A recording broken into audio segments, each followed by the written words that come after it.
Next question देखा जाए तो यहाँ पे एक massive frictionless cylinder of radius R moving with a constant velocity u1 collides elastically with a small light ball moving with velocity u2 towards the cylinder perpendicular to its axis as shown in figure. Distance between the lines of the motion, जिसको impact parameter बोलते हैं, of the bodies is b. Find the speed of the ball after the collision. Assume gravity free conditions. तो यहाँ पे एक बहुत बड़ा सा मासिव सिलेंडर दिया है जो दाहिनी ओर u1 वेलोसिटी से आ रहा है।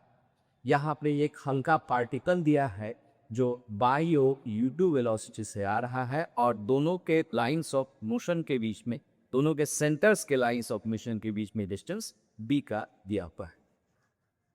तो हम लोगों को पता करना है कि कोलिजन अगर इलास्टिक होता है तो उसके बाद ये बॉल किस वेलोसिटी से मूव कर रहा होगा।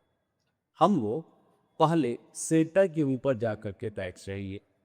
तो उस फ्रेम में हमको ये बॉक्स u1 और u2 के सम से आधे में दिखाई देगा और लेकस से कि रेडियल डायरेक्शन के साथ एंगल थीटा बन रहा है।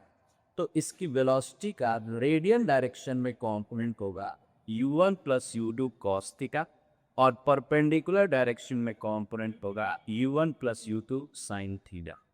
अभी रेडियल डायरेक्शन के अलोंग ये दोनों बॉडीज एक दूसरे पे फोर्स लगाने जा रही, यही लाइन ऑफ इम्पैक्ट है।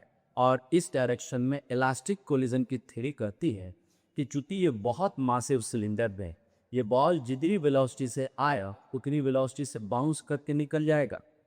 मैंने इस बात को सेकंड फिगर में दिखाया कि इसके आने वाली वेलोसिटी से भी ये बाउंस करके निकला है और रेडियल डायरेक्शन में इसकी velocity u1 plus u2 cos theta ही है।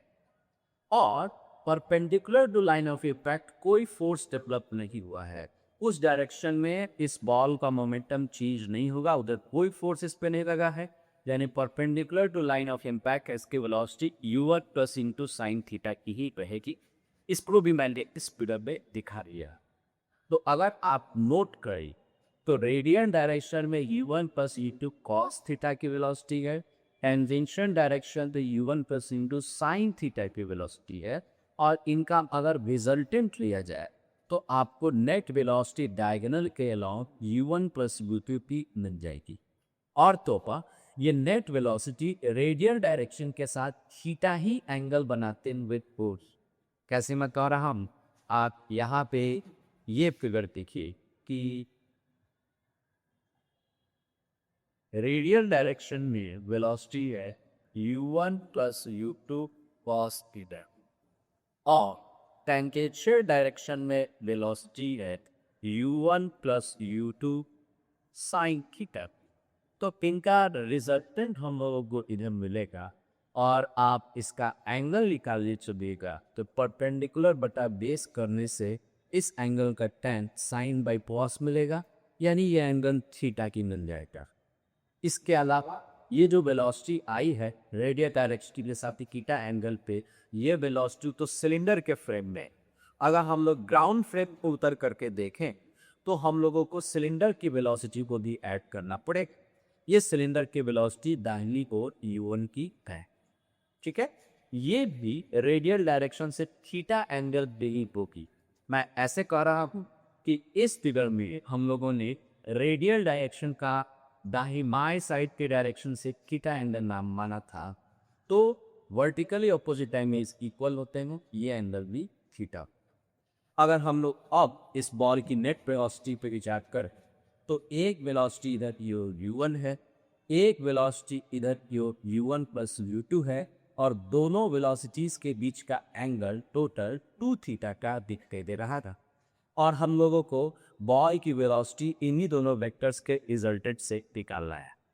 रिजल्टेंट का formula a square plus b square plus 2ab cos theta मैंने यहाँ में लिख लिया है और थीटा क्वेश्चन में इम्पैक्ट पैरामीटर के टर्म्स में दिया हुआ है, जरा आप उसको भी समझेगा।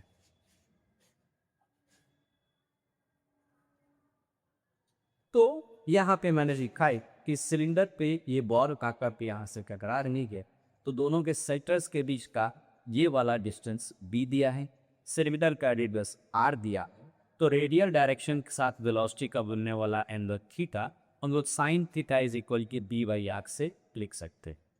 और यहाँ कैलकुलेशन जब आप करने चलेंगे तो आप रियलाइज करेंगे कि 1 प्लस कॉस 2 थीटा की ज़रूरत है और ये 2 कॉस स्क्वायर थीटा होता है, जिसको कि 1 माइनस साइन स्क्वायर थीटा करके मैंने लिख लिया।